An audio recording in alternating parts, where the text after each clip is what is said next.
Hi, so my name is Leon and I am here today to share with you a 15 to 20 minute practice on mobilizing and stretching into the hips and the lower back, because for those people who work at a desk, sitting for many hours through the day, that could be even driving a car or driving a truck, they often end up with hip and lower back pain. And as a physiotherapist, I see these patients every day.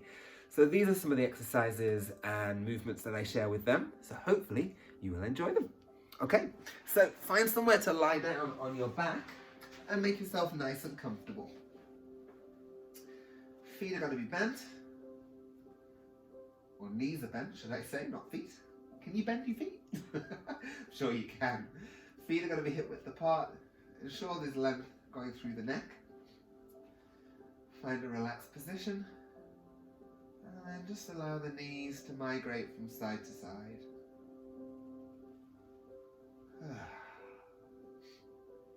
In a nice, relaxed fashion.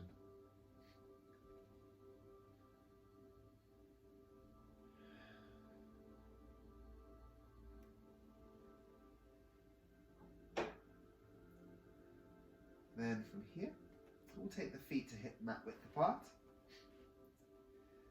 And we'll allow the knees to fall out to the left-hand side. And what we're going to do is we're going to stretch into a muscle called your psoas, often called the trauma muscle. It connects the upper body to the lower body. So your right knee is pushing away from you as your right hand's lifting up towards, away from your head. And once you've felt the stretch and the length, I want you to allow the body just to sink and relax.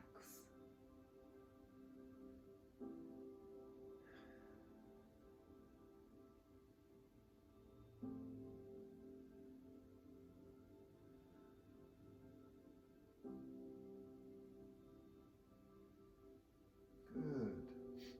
We'll bring everything back to center. If you need to reposition the feet, shoulder width, mat width apart again, please do. Then we'll allow the knees to fall out to the right hand side. And as the left hand's reaching away above the head, the left knee is pulling away from you. And then you're going to relax and sink. Let everything just ease towards the earth.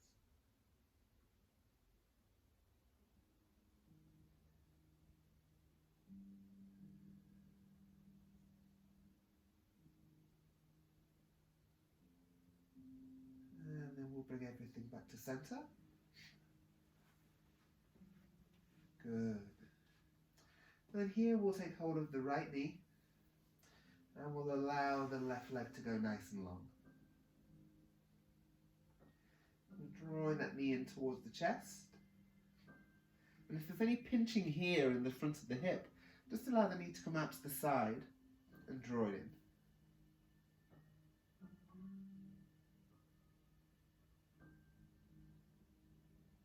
Then we'll take hold in the right hand, allow the knee to come out to the side, stretching into the adductors, the groin.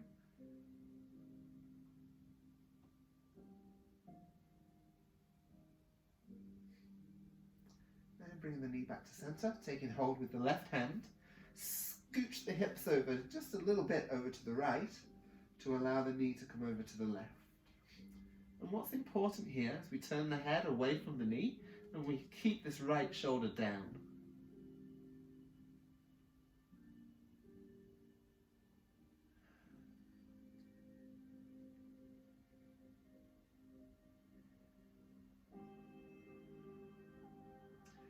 Now we're going to do something called nerve flossing. So our nerves can get kinked within their myelin sheath, and that can lead to referred pain down the leg and discomfort. So we're going to do something called nerve flossing or nerve gliding. So what we're going to do, with this leg that's up in the air, we're going to straighten the leg or at least move towards straight. Some of you might not be able to straighten it fully. And we're going to do that 5 times in total. So this is number 3, 4, and 5. Good. And we'll bring the leg back to center. Squeezing it into the chest one more time. Now this time we're going to hold behind the knee, just on the thigh.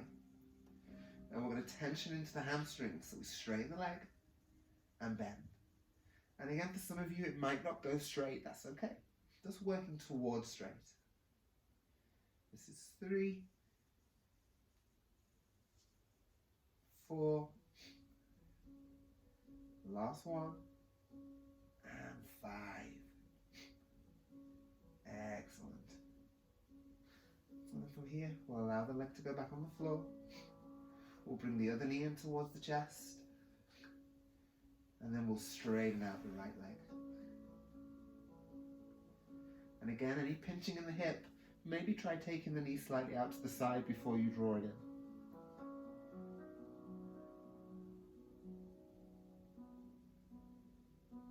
Now we will take the knee out to the side, in the left hand, just to open up through the adductors.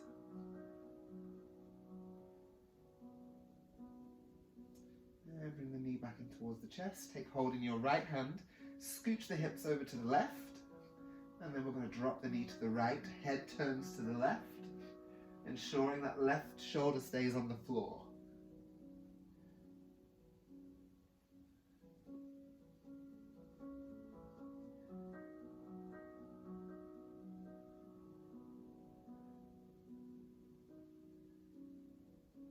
And again, let's do the nerve flossing.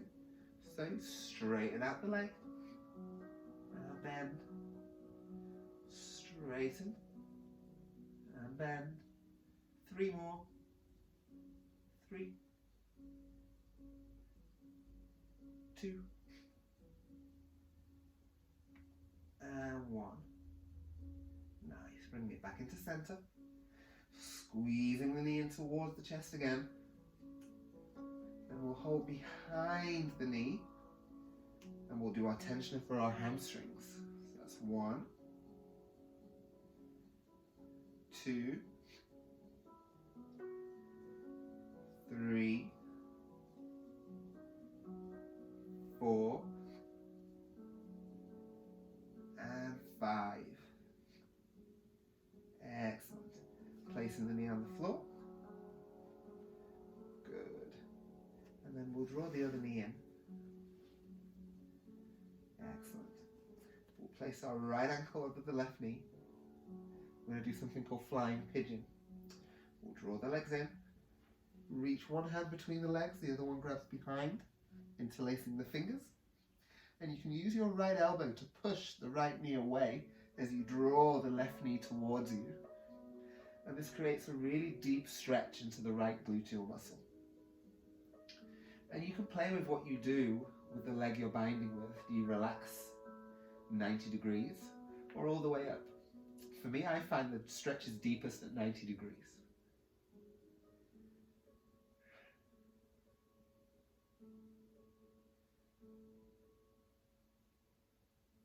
Good, then we'll release. Allowing the body to reset for a moment. Then we place the left ankle on the knee. We bring the legs up, interlace. This time I'm using the left elbow to push the left, oh my voice, to push the left knee away, pulling the right thigh towards me. And again, you can play with the binding leg, relaxed, 90 degrees, or all the way up. Where do you feel it the most?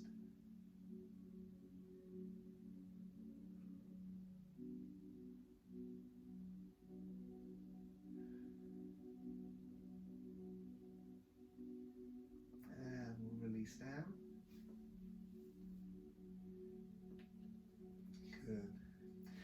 And what we'll do is we'll bring the left knee in towards the chest, straighten out the right leg again, and we're just going to do little circles with the hip. 1, 2, drawing a circle with the knee. 3, reverse the circle. 1,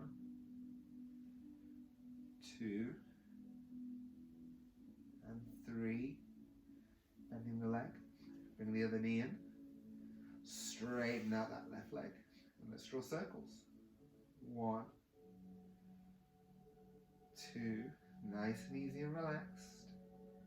3, reverse the circle. 1, 2, 3. So it's always important after we stretch one side or the other is that we should really finish with working both legs at the same time. So we're not finished completely yet, but we're going to change positions after this. So we're going to do a bridge. So from here, feet are about hip width apart. Maybe you can touch the ankles. And you're going to roll the hips up. There's a little activation of the glutes that protects and supports the sacral area of the spine. Keeping the head neutral here, we're not looking around. Pushing through the feet. For some people, they can find that their hamstrings having to work quite hard and they can cramp in this position, so just be aware of that. It's quite normal. And then we'll allow the back and the pelvis to sink back to the earth. Good. And then from here we'll roll over onto our front. And we're going to bring our elbows underneath our shoulders. Fingers are spread so we activate the energy channels into the hands. And it's like you've got a zip coming up. And from here, you're going to lift your heart up towards the sky.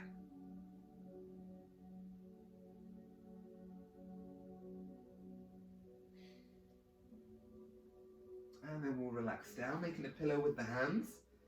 Bend the knees, and we're going to take the feet from side to side, like windscreen wipers.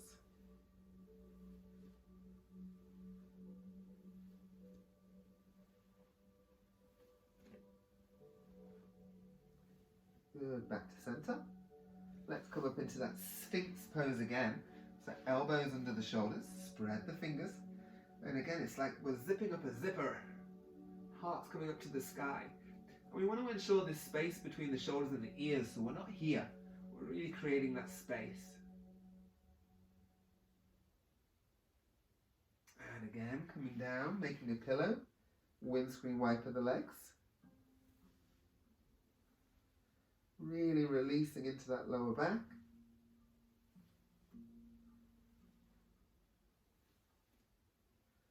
Back to center. And we're going to push back into a wide knee child's pose. So big toes touching. Knees are wide. We're going to sit back into our child's pose. Beautiful stretch, this one.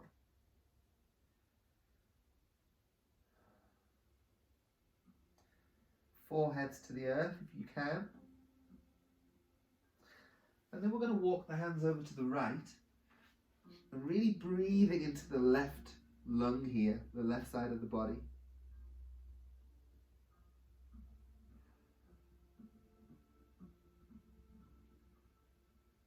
And then coming back to center to reset.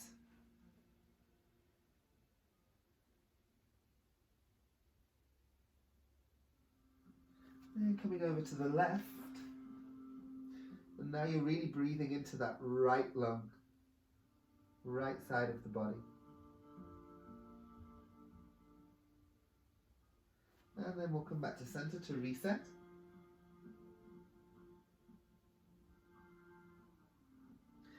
Good. Now coming up to all fours, we're going to do a hip flexor stretch. So you're going to bring your right foot forwards. Hands can be on the thigh or on the hips. And you're going to really allow yourself just to fall, but to just ease forwards. So you're stretching into this left hip flexor.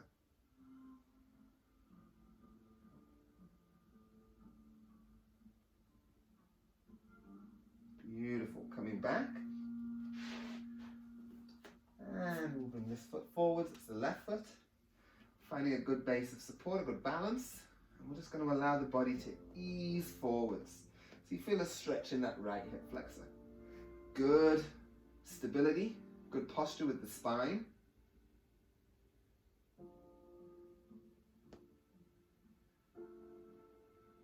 Good, and coming back. Let's find our way into a cross-leg seated position. And then from here, we're just going to take a little lean forwards. And here it's important to relax the neck and the head.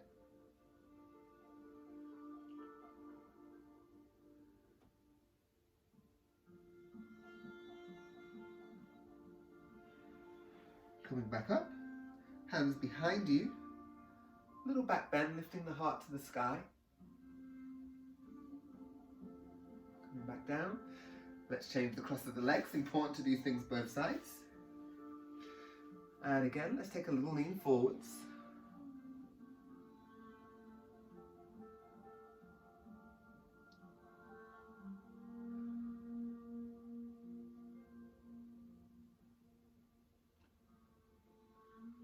And again, coming back, hands behind you, little back bend, not forcing anything here. And we'll come back to a neutral position. Okay, that's your stretching routine for the hips and the lower back. I hope you're feeling a little bit more mobile, a little bit more loose. And by all means, you can hold these postures for much longer if they feel good. So I look forward to seeing you all again. I'll say namaste, and I'll see you all soon.